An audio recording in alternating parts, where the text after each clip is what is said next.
कर्मयोग का वर्णन करके अब भगवान फिर से सांख्य योग का विस्तार पूर्वक वर्णन करते हैं।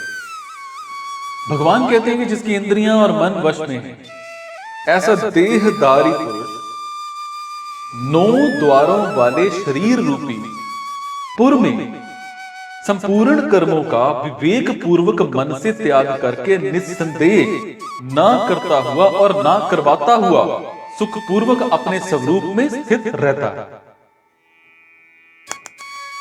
इंद्रियां, मन, बुद्धि आदि ममता आसक्ति होने से ही ये मनुष्य पर अपना अधिकार जमाते हैं।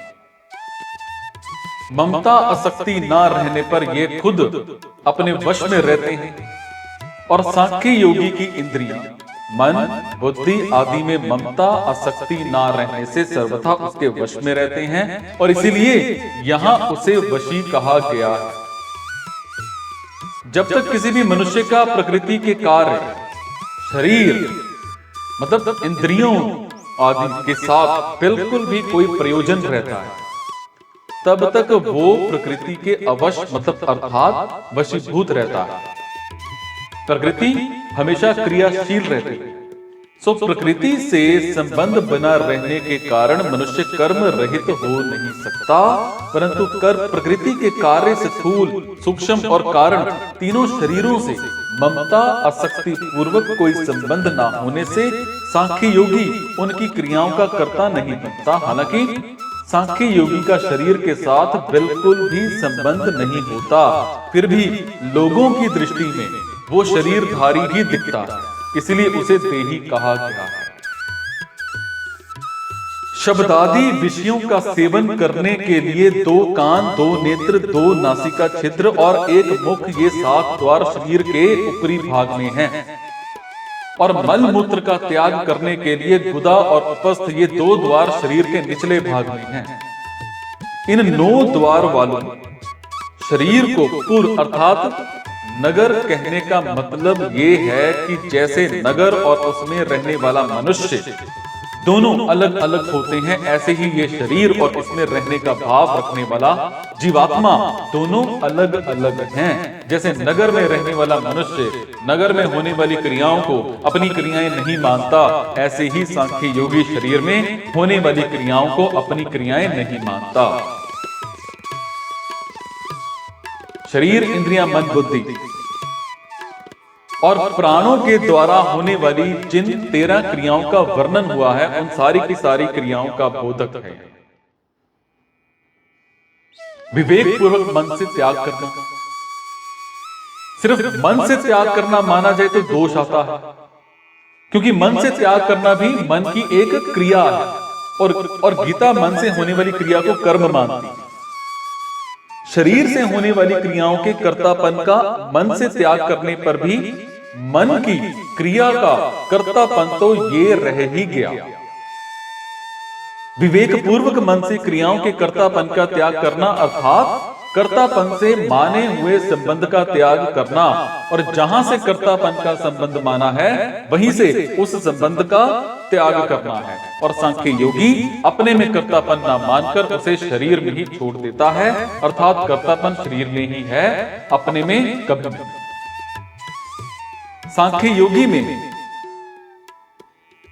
कर्तव्य और कार्यत्रव दोनों ही नहीं होते, मतलब वो करने वाला भी नहीं होता और करवाने वाला भी नहीं होता।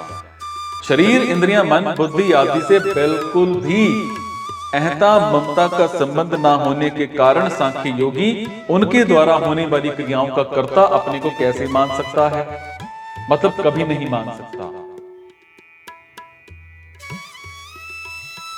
भगवान ने क्या कहा? भगवान ने कहा है कि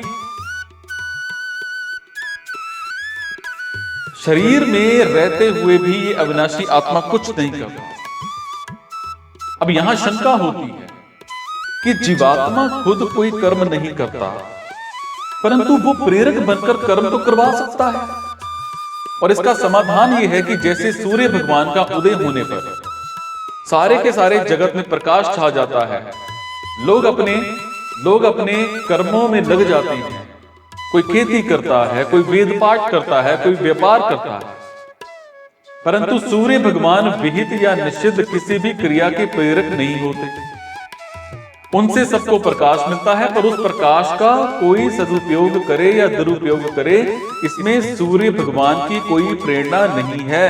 और अगर उनकी प्रेरणा होती तो पाप या पुण्य कर्मों का भागी भी उन्हीं को होना पड़ता।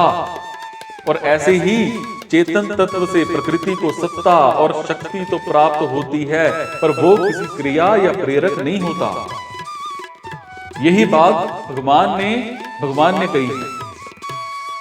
मनुष्य मात्र की स्वरूप में स्वाभाविक स्थिति है, परंतु वो अपनी स्थिति शरीर, इंद्रियां, मन, बुद्धि, प्राण आदि में मान लेते हैं, जिससे उन्हें इस स्वाभाविक स्थिति का अनुभव नहीं होता। परंतु सांख्य योगी को निरंतर स्वरूप में अपनी स्वाभाविक स्थिति का अनुभव होता रहता है। स्वरूप सदा सर्वदा सुख स्वरूप है। वो सुख अखंड, एकरस और परिच्छिन्नता से रहित है। और एक वस्तु की दूसरी वस्तु में जैसी स्थिति होती है, स्वरूप में वैसी स्थिति नहीं होती। कारण कि स्वरूप ज्यों का त्यों विद्यमान रहता है, और उस स्वरूप में मनुष्य की स्थिति खुद स्वाभाविक है। तो उसमें स्थित होने में कोई श्रम उद्योग नहीं है। स्वरूप को पहचानने पर एक स्वरूप ही स्वरूप रह जाता है। पहचान मात्र को समझाने के लिए ही यहाँ ये पद आए हैं, और इसे ही भगवान ने कहा है।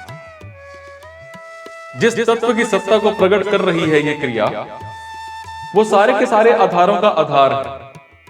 समस्त उत्पन्न तत्व उस अनुत्पन्न तत्व के आश्रित हैं। उस सर्वाधिष्ठान रूप तत्व को किसी आधार की जरूरत ही क्या है? उस स्वतः सिद्ध तत्व में स्वाभाविक स्थिति को ही यहां आस्ते पद से कहा गया है। तत्व प्राप्ति में करने का भाव ही बाधक है, और करने के भाव ही कर्तव्य आता है, और कर्तव्य से व्यक्तित्व आता है। क्रिया प्रकृति में है, स्वरूप में स्वता अक्रियता है। सो करने से प्रकृति के साथ संबंध जुड़ता है, और कुछ नहीं करने से स्वरूप में स्वतः स्थिति होती है। मेरे को कुछ नहीं करना है, ये भाव भी करने के ही अंतर्गत है। सो करने से भी मतलब नहीं होना चाहिए, और ना करने से भी मतलब नहीं होना चाहिए। स्वरूप करने और ना करने दोनों से रहित अर्थात निरपेक्ष तत्व हैं, और गुणों के संग ही जीव पराधीन होता। ज्ञान योग से अवश्यता मिट जाती है, और जीव वशी अर्थात स्वाधीन निरपेक्ष जीवन हो जाता है।